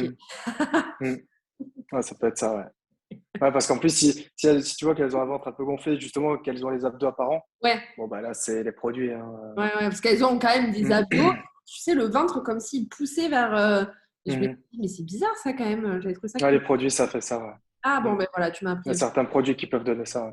Bon ventre, super, super, Hmm. super. Bon, de toute façon, je me doutais que ces nanas aussi, je pense, Hmm. pas que de l'eau, hein, parce que bon, c'est pareil. Hein, Tu sais, c'est un peu le même système. Je sais pas si tu as déjà vu des bodybuilders. Ouais, Ils ont des abdos, mais ils ont un ventre gonflé. Bah, là, c'est pareil, tu vois. c'est Bon, vrai. c'est pas le même produit, je pense, mais Ouais, eux, c'est parce que c'est un autre produit qui fait ça, qui prennent souvent les bodybuilders. Après, les femmes, je pense pas qu'elles prennent ce genre de produit, mais je pense que c'est les produits. Ouais. ok, bon, ok, donc Mm. c'est pas ça, Sandy. Ok, donc on va oublier du Mais coup, ouais, ça peut être, voilà, ça peut être plein de facteurs, hein. La génétique, ça peut être aussi des aliments que vous les, consommez au quotidien et que vous tolérez peut-être pas trop. Euh, le gluten, moi, je sais, par exemple, ça me le faisait, ça me le faisait à une époque. Hein, clairement, j'avais le ventre qui était constamment le gonflé. lactose. Ouais, ouais. Mais de toute façon, vous aurez les filles hein, là très prochainement, parce que vous en êtes qu'au début du coaching, elles sont en semaine 3 là. Donc, D'accord. elles auront après, à partir, je crois que c'est la semaine prochaine, il me semble, un module justement pour pouvoir analyser un petit peu tout ce qui est ballonnement, digestion, tenir un journal, pouvoir analyser un petit peu les ressentis, analyser vos ressentis et faire des tests d'éviction. Parce que c'est comme ça, hein, de toute façon, qu'après on peut s'apercevoir justement, est-ce que je me sens mieux sans cet aliment, est-ce que ou sans celui-ci, donc faire des petits tests pour voir un petit peu. Et après, on n'y pensait pas, mais je ne sais pas Sandy si elle a déjà eu des enfants, mais elle a une grossesse. Hein. Aussi change le corps d'une femme. Et très souvent, les femmes qui ont eu un enfant ont le bassin qui est élargi et ont aussi hein, tendance à avoir quand même un ventre qui est plus gonflé. Donc là, c'est difficile à dire du coup à quoi ça peut être dû. Je pense il faut pousser un petit peu. Et ce qui peut aider, je ne sais pas ce que tu en penses, Guillaume, de cet exercice, mais un exercice qui est assez quand même intéressant pour les femmes, notamment, surtout encore plus les femmes qui ont déjà eu des enfants, c'est stomach vacuum, qui reste quand même un exercice qui reste très intéressant, je trouve. En tout cas, donc abdos hypopressifs, hein, voilà, à faire de façon assez régulière, à jeun, plutôt, parce que ça, faire ce genre d'exercice avec un bol alimentaire, c'est pas top parce que Ouais. sinon on risquait de vomir. Mais du coup, voilà, le matin à jeun, faire ce type d'exercice, ça peut énormément aider. Après, ça, je sais pas ce que tu en penses, mais il est dit aussi que le stomach vacuum a un effet hein, aussi sur ce qui va être un effet positif en tout cas sur tout ce qui est digestion, facilite la digestion. Ça, je suis pas Je sûre à t'avoue que ouais, je connais pas, enfin, je connais pas trop, j'ai pas trop de position sur cet exercice. ouais. Les personnes qui pratiquent disent que ça aide. Bon, en tout J'avoue que cas, j'ai pas été un pratiquant sur cet exercice, mais les personnes ouais, qui le pratiquent disent avoir des effets bénéfiques. Donc ouais. à tester et à Ouais. voir selon les ressentis. Ça peut pas faire de mal, de toute façon, Mm. je pense pas. Après, c'est un exercice qui est recommandé justement par les sages-femmes, hein, aussi post-accouchement, justement pour aider dans la rééducation hein, et puis pour faire en sorte que le ventre soit moins gonflé. Donc, je pense que ça peut être un exercice intéressant. Qu'on ait eu des enfants ou non, voilà, si on a cette impression d'avoir le ventre qui pousse pas mal vers l'avant, c'est bien, je pense, ça peut aider pratiquer de façon régulière, hein, c'est pareil, hein, parce que bon, faire une fois toutes les 2 semaines un stomach vacuum, je pense pas que ce soit ça qui va changer grand-chose. Et après, peut-être bon, travailler son gainage aussi pour Ouais, essayer de voir carrément, ouais. Mm. si ça peut avoir un impact. Hein, donc gainage classique, quoi. Hein, enfin, je veux dire, pas besoin de faire des trucs de fou, mais et après essayer d'analyser un petit peu, ouais, pour voir d'où peuvent venir ces gonflements, parce que ça peut être des causes diverses et variées, quoi. Et il y avait une dernière question qui a été posée par Emeline. La réponse va être assez rapide, je pense. Donc, Emeline qui est en relance métabolique, Emeline qui est d'ailleurs sportive de haut niveau. Sportive de haut niveau, donc elle fait de la natation. Ouais. Et bon, souci classique, hein, sous-alimentation, voilà, avec des crises d'hyperphagie. Et donc là, elle est partie pour une relance métabolique. Mais Pardon? Emeline, elle participe au live? Non, elle n'est pas là. Non. Ah, d'accord. Mais Ok. ça sera un replay, donc c'est pour ça. Ah, ok. Il sera posté sur c'est pour ça que je l'ai enregistré, parce il sera posté sur le groupe en replay. D'accord. D'ailleurs, si tu veux que je te le partage aussi, Guillaume, en WeTransfer, je pourrais Ouais, je veux bien, ouais. Mais il faudra que tu m'expliques un peu de Zoom parce que c'est vrai que je suis un peu à la ramasse là-dessus. je t'expliquerai, je te ferai un Un petit tuto. t'inquiète, pas de petit tuto, il n'y a pas de souci. Et du coup, Emeline demandait combien de temps est-ce qu'on doit se stabiliser sur notre apport énergétique de maintien pour faire cette relance métabolique avant de partir sur un déficit calorique. Donc ça, c'est une question, je ne sais pas pourquoi, qui revient aussi très souvent quand on est dans cette augmentation des calories. Voilà, de suite, les filles se disent, bon, ok, c'est sympa, j'augmente mes calories, je me sens mieux, etc. Mais à quel moment je vais devoir creuser mon déficit pour pouvoir perdre plus de gras? Il n'y a pas de toute façon de règle. Encore une fois, il n'y a pas de, bah, tiens, tu fais 3 semaines de relance métabolique et puis dans 3 semaines, tu pourras creuser ton déficit. Chaque corps réagit différemment, chaque corps est différent. Et puis c'est surtout que tu peux t'apercevoir en augmentant tes calories, arriver à un certain palier, j'en sais rien, par exemple, tu arrives à 2300 calories, tu es à 2300 calories, et là tu t'aperçois mais finalement que la perte de gras s'enclenche. Tu n'es pas obligé finalement parce que tu sais, elles ont... De toute façon, je sais pas si tu me dis si t'es pas d'accord avec moi, mais de toute façon, il y a plusieurs cas. Dans une relance métabolique, il y a des personnes où leur poids va rester stable. Il y a des personnes chez qui leur poids va baisser et d'autres va augmenter pendant Ouais, un moment. Donc, il y a vraiment plusieurs cas, plusieurs phases, etc. Moi, je pense que la chose surtout à respecter pour pouvoir ensuite partir sur un déficit calorique, c'est surtout que déjà vous vous sentez bien au niveau de l'alimentation, que vous savez gérer au niveau de l'alimentation. Ça, c'est déjà la chose la plus importante. Et puis après aussi que vous n'ayez pas de problème de comportement alimentaire, ça c'est certain.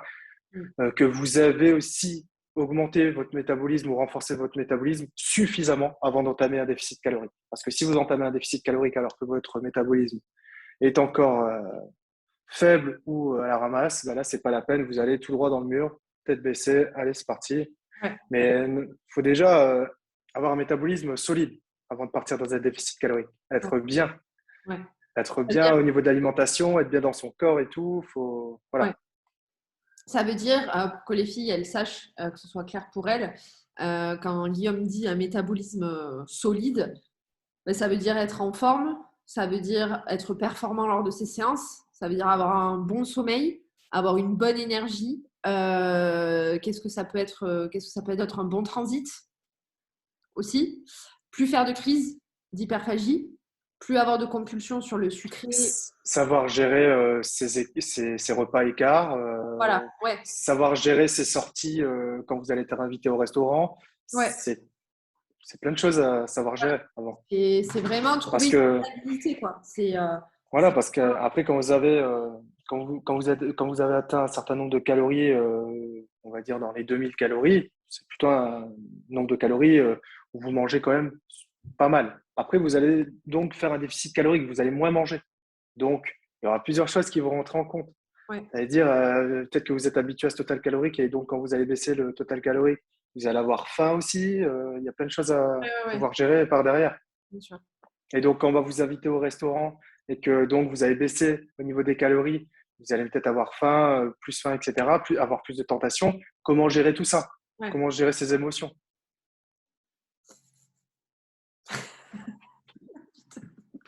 C'était trop beau pour être vrai. Non, pas dit. Désolée, hein, les aléas du direct. Ouais, donc du coup, ce que Donc, je... ouais, il y a plein de choses à gérer avant d'entamer un Ouais, déficit calorique. Ça se fait oui, pas comme ça.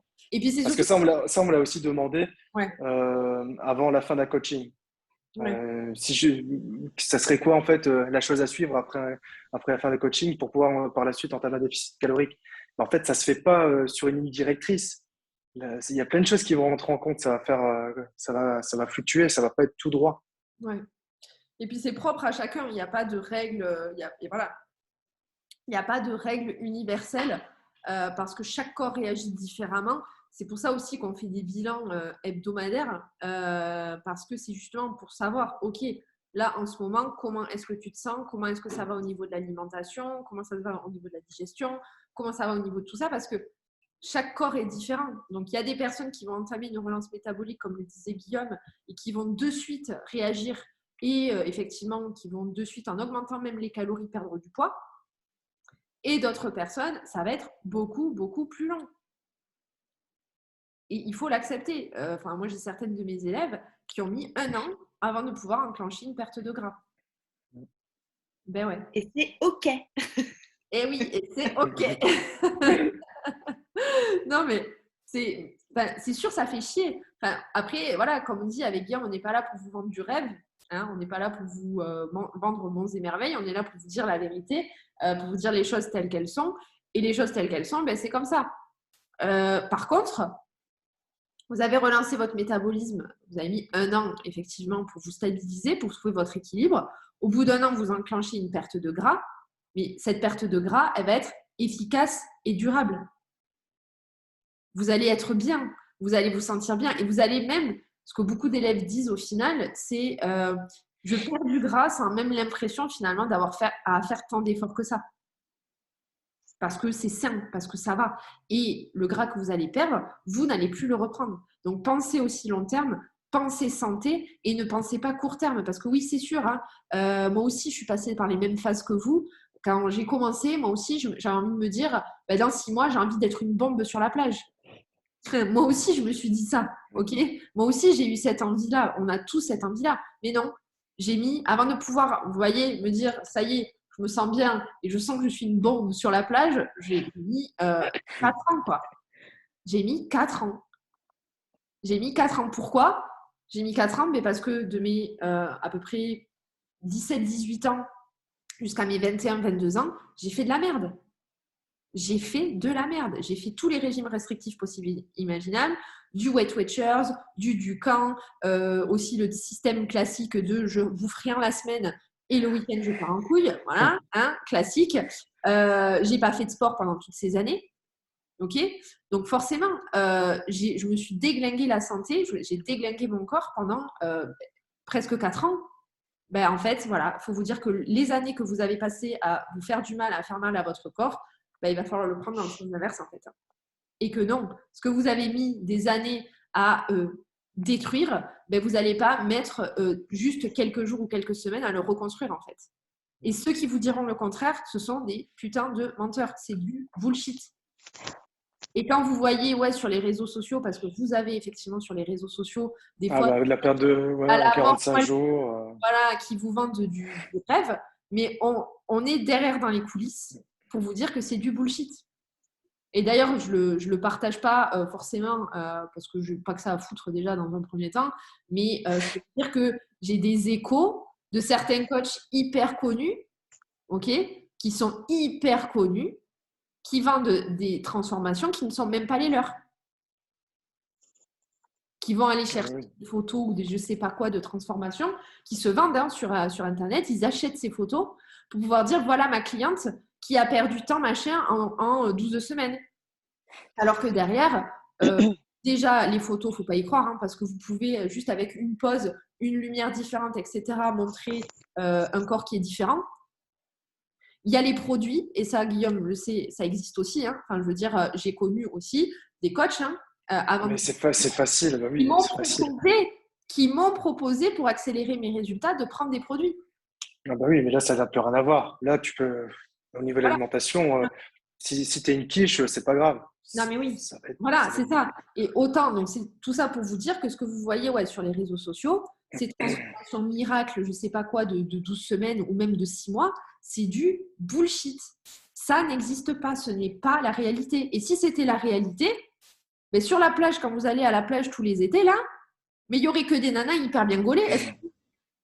Non, mais clairement, elles sont où ces nanas là qu'on voit là sur les réseaux sociaux hyper bien foutues? Mais moi, à chaque fois, je suis choquée. Tous les étés, je me dis, mais attendez, mais qu'est-ce que c'est ce bordel? Parce que tu as l'impression que sur les réseaux sociaux, toutes les Il n'y a nanas que ça, ouais. super gaulées, qu'elles n'ont pas un pet de cellulite, etc. Puis tu arrives, moi, je me suis dit cet été, Saint-Tropez, Cannes, tout ça, je me dis, ouais, il va y avoir des nanas de ouf partout. Après, j'ai rigolé. Je me suis dit, mais attends, mais où sont-elles? Où sont-elles, quoi? Et choquée même, j'ai vu des influenceuses, les filles, en vrai. Et là, je me suis dit, waouh. J'avais envie d'aller la voir, la nana, en lui disant, mais tu te fous bien de notre gueule, toi, quand même. Hein. Bref, donc, ne vous laissez pas avoir parce que vous voyez et prenez conscience que oui, vous allez arriver à atteindre vos objectifs, quels qu'ils soient. Vous en êtes toutes capables. Mais oui, ça prend du temps. Et c'est la seule chose qui différencie les personnes qui atteignent leurs objectifs de celles qui ne les atteignent pas, c'est celles qui arrivent à durer, en fait. C'est celles qui arrivent à cultiver patience et persévérance. C'est tout. Vous avez toutes les mêmes outils. J'ai rien fait de spécial. Hein. J'ai rien fait de spécial. Je ne suis pas plus que vous. Ok. J'ai fait exactement la même chose que qu'on vous explique avec Guillaume. La seule différence, c'est que j'ai pris du plaisir dans le processus et j'ai cultivé ma patience et ma persévérance. Pas dit. J'ai une question du coup. Ok, ça prend du temps, il n'y a pas de souci, mais dans un an, tu seras plus là. Comment on sait à quel moment vraiment je sais pas, ça va être compliqué de gérer le déficit tout seul. Du coup, si ça prend autant de temps, on va devoir faire ça tout seul du coup. Déjà, quand le coaching sera terminé, Oui, tu auras c'est vrai. absolument toutes les clés. Oui, Ok, là, ça fait oui, 3 semaines que tu as. oui, bien sûr. D'accord. Donc, tu as Lou qui va, je pense, intervenir dans pas très longtemps. Lou, qui est donc une ancienne élève, qui a participé à la dernière session de la MG Evolution. Et du coup, dans 12 semaines, quand l'accompagnement sera terminé, tu auras toutes les connaissances qui vont constituer en fait ton socle, d'accord? Ton socle, c'est, on va dire, ces bases fondamentales qui vont faire qu'après, oui, bah, tu vas pouvoir avancer parce que tu auras toutes les connaissances nécessaires et que si tu as besoin, on sera toujours là. En fait, on ne disparaît pas dans la nature. Hein. Je veux dire, Guillaume, tu pourras toujours le contacter, tu pourras toujours me contacter. Voilà, donc si vraiment tu as des difficultés qui persistent, on sera là. Mais quoi qu'il en soit, je pense que Lou aura un petit mot à dire à ce sujet. Tu seras autonome. Ok. Oui, c'est ce qu'elles disent toutes, donc j'imagine que c'est la vérité. C'est du mensonge. Bien C'est sûr. du mensonge. Margot, elle ment. Non, mais juste pour rebondir, ben, en gros, moi vraiment, le coaching, ça m'a apporté énormément de choses, genre au niveau de l'autonomie, tout ça, genre avoir des bons réflexes et être beaucoup plus en paix avec la nourriture, tu vois. C'était le sens de je vais pas partir en vrille. Le fait de contrôler, avant, je le faisais de manière psychorigide. Et maintenant, c'est juste un kiff de me dire, bah voilà, je sais à peu près ce que je mets dans mon assiette. Et pour te dire les choses genre complètement franchement, c'est que une fois le coaching il était fini, j'ai réussi à continuer un peu. Puis après, j'ai eu un moment de down, mais genre ça c'était dans ma vie. Donc du coup, j'ai un peu moins réussi à tenir les choses. Mais là, tu vois, là ça fait 2 semaines et demie que je suis revenue. Enfin, tu vois, je re-rentre les trucs dans MyFitnessPal et tout, et je me sens trop bien. Genre en fait, je sais maintenant que même s'il y a des moments, il y aura des phases un peu comme ça, j'aurai toutes les clés pour après réussir à, en fait, à être autonome et à reprendre la suite, tu vois. Et c'est maintenant que je comprends c'est sur le long terme. Après avoir craqué sur des sushis, enfin bref, j'ai un peu pété un câble. Mais je pense que c'est hyper important de se dire, genre, tu te rends compte après que tu te sens grave bien quand tu suis ce que tu fais, enfin, tu vois, quand tu te réajustes tout seul, c'est vraiment trop bien. Ouais. Voilà. Bah, les phases de down, elles font partie du processus. Hein. Je pense que Guillaume sera aussi d'accord pour le dire et il m'a suivi pendant 3 ans. Et je peux vous dire qu'en 3 ans, ouais, j'ai eu des périodes où, en fait, ouais, ça allait pas, ou des périodes où, en fait, on n'est pas des athlètes de haut niveau, on n'est pas payé pour faire du sport, ok. On n'est pas payé pour avoir un physique irréprochable et c'est pas le but. On a toutes des priorités dans la vie, que ce soit la famille, le travail, notre épanouissement, il ne passe pas que par là. Et donc, forcément, dans la vie, ouais, il y a des priorités. Je vous le disais encore, hein, cet été, j'ai fait 5 semaines sans sport, sans faire attention à ce que je mangeais. J'ai été opérée. J'ai eu aussi une période, je me souviens, ça c'était avant de rencontrer Guillaume, où je faisais justement des choses pas correctement. Je m'entraînais trop. sans jamais prendre de repos et j'ai été victime de ce qu'on appelle le surentraînement. C'est-à-dire que je me suis levée un matin, c'est comme si mon système nerveux, il avait complètement lâché. Je ne pouvais plus manger, je vomissais parce que mon estomac, en fait, il ne pouvait plus travailler ni rien. J'arrivais plus à me lever, il fallait que ma mère elle m'accompagne pour faire pipi aux toilettes parce que j'arrivais même plus à m'asseoir. Enfin, j'ai cru que j'allais crever d'ailleurs. Avant qu'on me dise que j'avais un syndrome du surentraînement, moi je pensais que j'avais un espèce genre de cancer ou un truc grave de ouf, quoi, parce que je me suis dit, mais c'est pas possible. Et du coup, ce surentraînement, ça m'a valu quasiment 3 mois sans pouvoir faire de sport parce que j'étais incapable de faire du sport. Mais pour autant, vous voyez, malgré toutes ces périodes que j'ai eues où j'ai dû arrêter, j'ai été contrainte d'arrêter, à chaque fois, j'ai repris parce que j'avais forcément les bases, le socle dont je parle, ces connaissances-là, qui m'ont permis de reprendre. Et en fait, j'ai atteint mes objectifs. J'ai atteint mes objectifs malgré tout. Ceux qui n'atteignent pas leurs objectifs, c'est simplement ceux qui décident d'abandonner et de ne plus jamais reprendre. C'est tout. Même si tu as des phases de down, même si pendant 2-3 semaines, tu ne peux pas faire de sport, même si pendant 1 mois, tu ne peux pas faire de sport. Et alors, si tu reprends, ton corps, il a une mémoire en plus de ça, et il reprendra, et ça reviendra. Donc les phases de down, les filles, je pense que Guillaume, tu es d'accord pour le dire avec moi, tu l'as dit d'ailleurs tout à l'heure, ça fait partie de la vie. Il ne faut même pas craindre ça parce que ça va arriver. Parce que post-coaching, quand oui, vous allez vous retrouver seul, vous allez peut-être avoir envie de lâcher prise et c'est OK. Mais quand vous aurez envie de reprendre et que vous vous direz OK, là, je me suis laissé cette petite période parce que j'en avais besoin, parce que j'avais d'autres priorités, que ce soit des examens, que ce soit parce que j'en sais rien, vous vous êtes fait larguer et que vous avez eu envie de déprimer ou je ne sais quoi. Après, une fois que vous aurez envie de reprendre, vous saurez exactement quoi faire. À la différence d'avant coaching, après, qu'est-ce qui va se passer? C'est que vous avez toutes les connaissances. Avant, vous ne les aviez pas. Et c'est pour ça que c'était la merde. Parce que quand on n'a pas de connaissances, on ne sait pas dans quelle direction aller, on ne sait pas dans quelle direction on peut avancer. Et c'est justement ça qui est merdique. Mais une fois qu'on sait, qu'est-ce qui vous empêche d'avancer vers vos objectifs? Vous allez rencontrer des difficultés. OK, ça va vous stopper pendant quelques temps, mais vous allez les surmonter, vous allez les gravir et vous allez continuer à avancer. Basta, c'est tout. C'est ça, une fois qu'on a les connaissances, après, il y a moins de stress et donc après, on sait comment rebondir si on a fait des erreurs. Ça, des erreurs, on en fera tous encore et encore. Mais du moment qu'après, vous avez la bonne méthode à suivre, vous savez gérer ces phases-là, après, vous faites les choses en fonction pour pouvoir surmonter ça et continuer dans la progression. Donc après, de toute manière, avec un coaching avec Margot, il n'y a pas de souci, vous aurez les clés pour pouvoir continuer par la suite. Et vous pourrez poursuivre après aussi. Il y a certaines de mes élèves qui poursuivent après l'accompagnement avec Guillaume aussi, justement, pour pouvoir se perfectionner dans tout ce qui va être justement physique, dans tout ce qui va être programmation sportive. Donc voilà, si vous avez besoin aussi après de continuer un accompagnement, vous pourrez continuer un accompagnement aussi. Rien ne vous l'empêche. Moi, je vous dis, Guillaume, il m'a suivi pendant 3 ans. Parce que j'avais besoin, pour moi c'était top. Je veux dire, j'avais pas à me prendre la tête sur mes entraînements. Tous mes entraînements, ils étaient rentrés dans l'application parce que Guillaume savait exactement. Je lui avais dit, moi je voudrais faire ça, ça, ça, ça, ça. Il m'a dit, ok, très bien, et il s'est adapté. Et pendant 3 ans, j'ai suivi ses entraînements. Voilà. Enfin, je veux dire, vous serez chaque chose en son temps. J'ai envie de dire, voilà, prenez les choses. Vraiment petit à petit. Ne redoutez pas les difficultés, ok, parce que les difficultés, comme il le dit, ce sont des leçons. Voilà, il ne faut pas avoir peur. Et du moment que vous avez les bonnes méthodes, il faut avoir confiance en soi à un moment donné. Et puis, il y aura toujours des choses à tester pour mieux vous connaître vous et adapter en fonction de votre corps, que ce soit au niveau de l'entraînement et de l'alimentation. Ça s'apprivoise au fur et à mesure. Et c'est comme ça qu'après, vous pourrez vraiment adapter vos connaissances par rapport à vous-même, votre propre personne en quelque sorte. Donc voilà.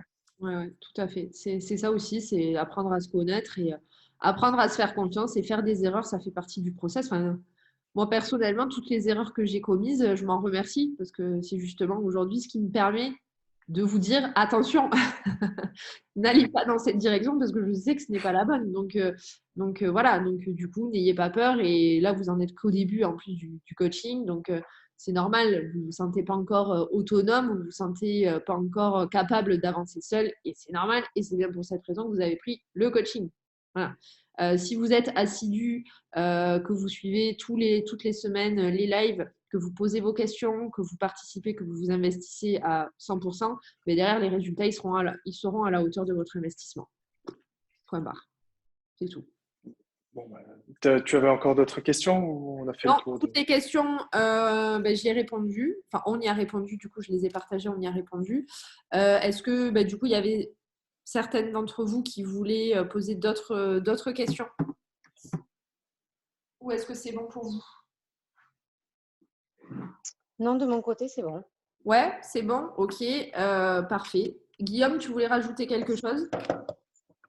Non, c'est juste qu'il ne faut pas hésiter après. Si vous avez des questions, n'hésitez pas à vous envoyer un message, il n'y a aucun souci. Ouais. On sera là pour vous aider. Et puis surtout, ne doutez pas de vous-même. Après, vous aurez donc toutes les connaissances possibles pour pouvoir progresser. Donc, faut simplement ne pas avoir peur et tester pour pouvoir ensuite réussir. Sortez Maintenant, de la zone de confort. voilà, c'est ça. N'ayez pas peur de sortir de votre zone de confort. C'est ce qui vous fera progresser à chaque fois. Bon, c'est top. Eh bien, merci Guillaume en tout cas pour ta présence. Merci à vous les filles d'avoir été là également. Et puis de toute façon, je pense qu'on reprogrammera un petit live avec notre cher Guillaume qui a aussi plein de connaissances à nous partager. Donc, merci à vous. Merci beaucoup. Merci à tous. Passez un bon dimanche. Salut. Reposez-vous bien et n'hésitez pas Merci. de quoi que ce soit. Bon dimanche. Ciao la Céline. Salut. Bon, je peux pas porter Ciao, Patty. ciao. Hein, C'est pas le même poids, ouais. Allez, ciao, ciao. Salut.